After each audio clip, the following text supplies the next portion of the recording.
height राहील x1 minus x2.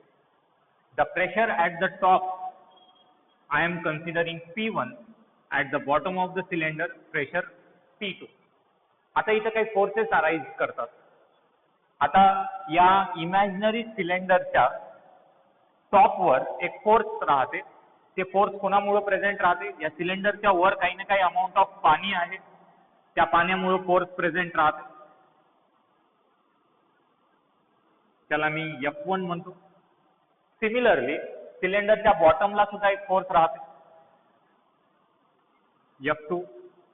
सिलेंडरच्या खाली जे पाणी आहे ते पाणी सिलेंडरला खाली येण्यापासून रोखते, थोडंफार तरी फ्रिक्शनल फोर्स दाखवते, ते फोर्स F2. आणि आता सिलेंडरमध्ये जे वॉटर आहे त्याच्या वजनामुळे एक डाऊनवर्ड फोर्स राहते. इथं F3 म्हणण्याऐवजी मी mg असं म्हणतो. Weight F1 due to the water above the cylinder, F2 which is directed upwards due to the water below the cylinder, and force mg we call it as weight due to water in the cylinder.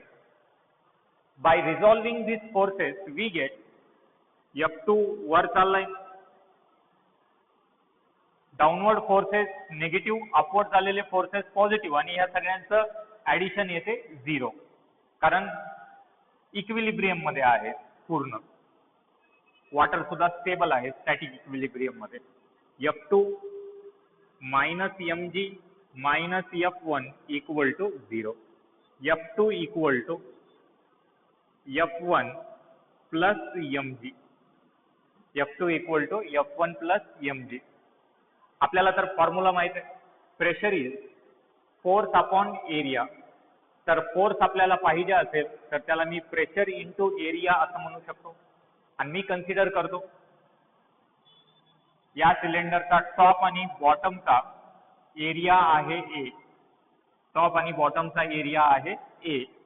तर F2 equal to येईल P2 into A, P2 into A, and F1 equal to P1 into A, whereas in place of mass equal to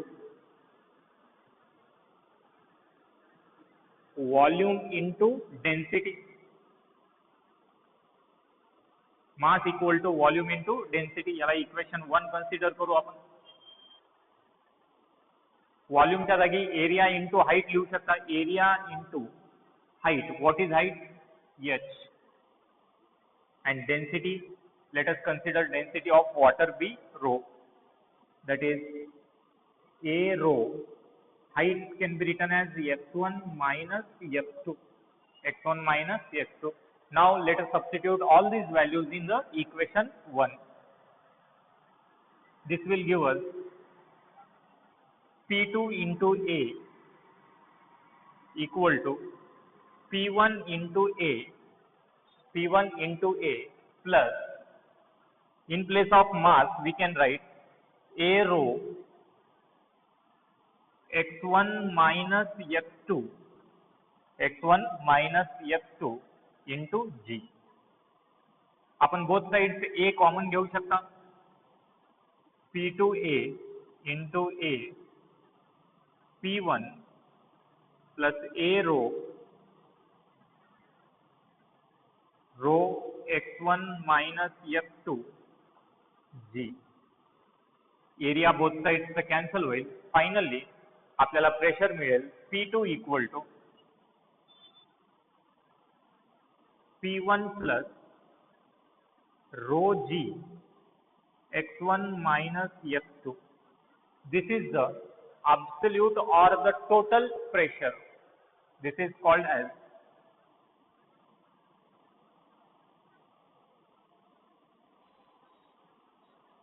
absolute or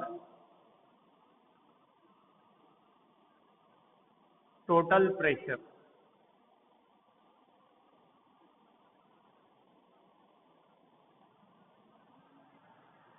This is called as absolute or total pressure. पहिले जे point घेतल्या pressure due to a liquid column घेतल्या, pressure due to liquid column जर म्हणलात तर फक्त एवढं येते या फक्त लिक्विड कॉलम मध्ये. आणि टोटल जर प्रेशर पाहिजे असेल आपल्याला तर ते येते P2 equal to P1 plus rho G x1 minus x2. चला लिहून घ्या प्लीज.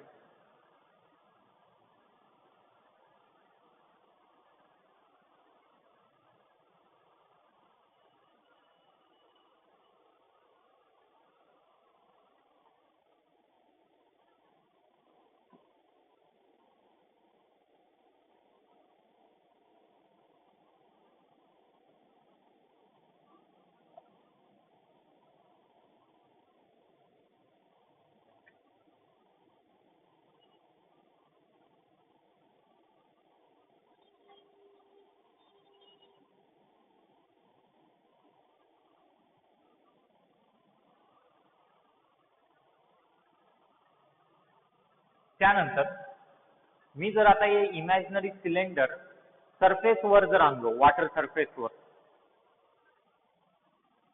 तर प्रेशरमध्ये काय बदल घडेल ते बघू. प्रेशर ॲट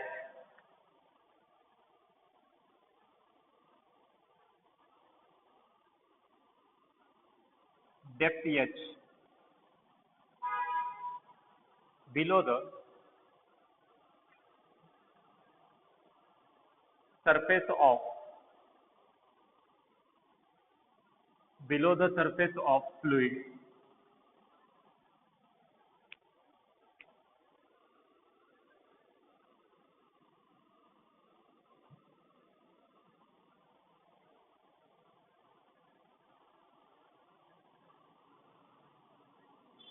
जे फ्लुइड जे आहे मी वॉटर कन्सिडर करायलो इथं.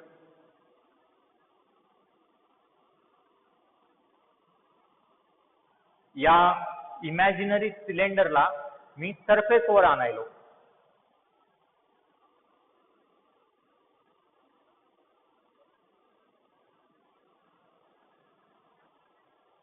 तर x1 या जागी येईल, x2 P1 P2 x1 x2 P1 P2 and this is the height same.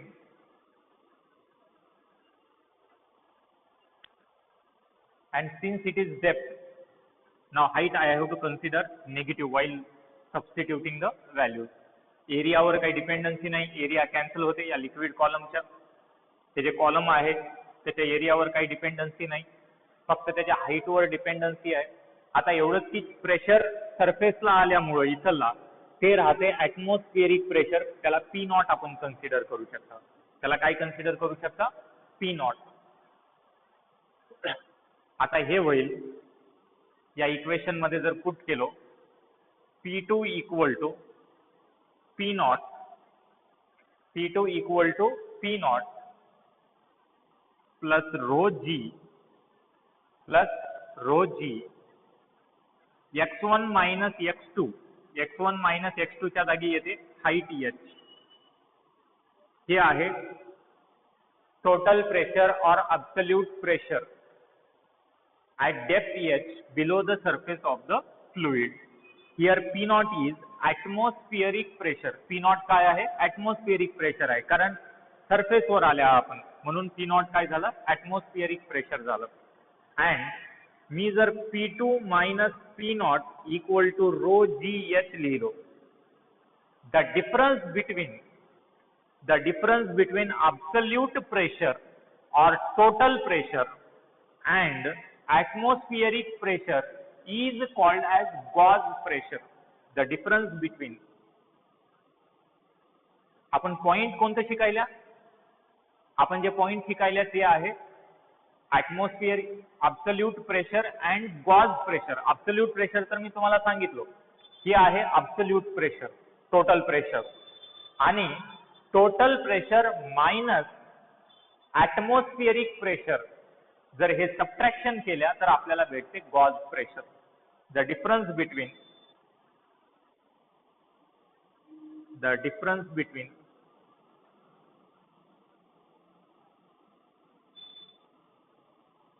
Total pressure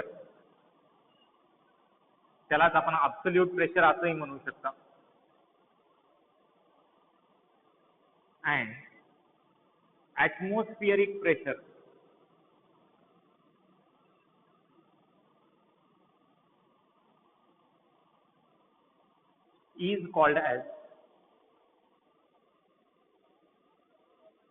is called as gauge pressure.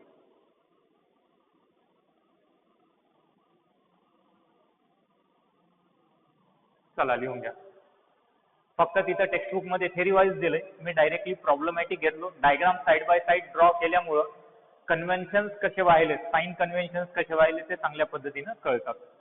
आता इकडच्या साईडला प्रेशर ॲट डेप्थ नाही, at height H. At depth H नाही, आता ॲट हाईट एच मी घेणार आहे.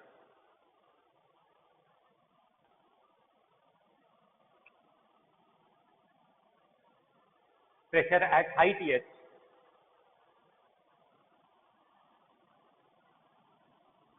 pressure at height h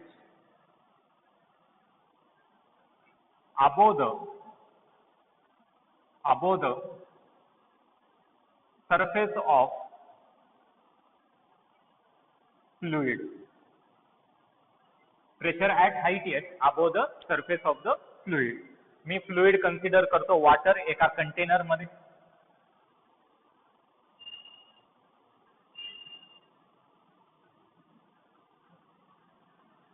इथं आता एक कॉलम कन्सिडर करतो किंवा इमॅजिनरी सिलेंडर. या सिलेंडरला मी अपलिफ्ट केलो तर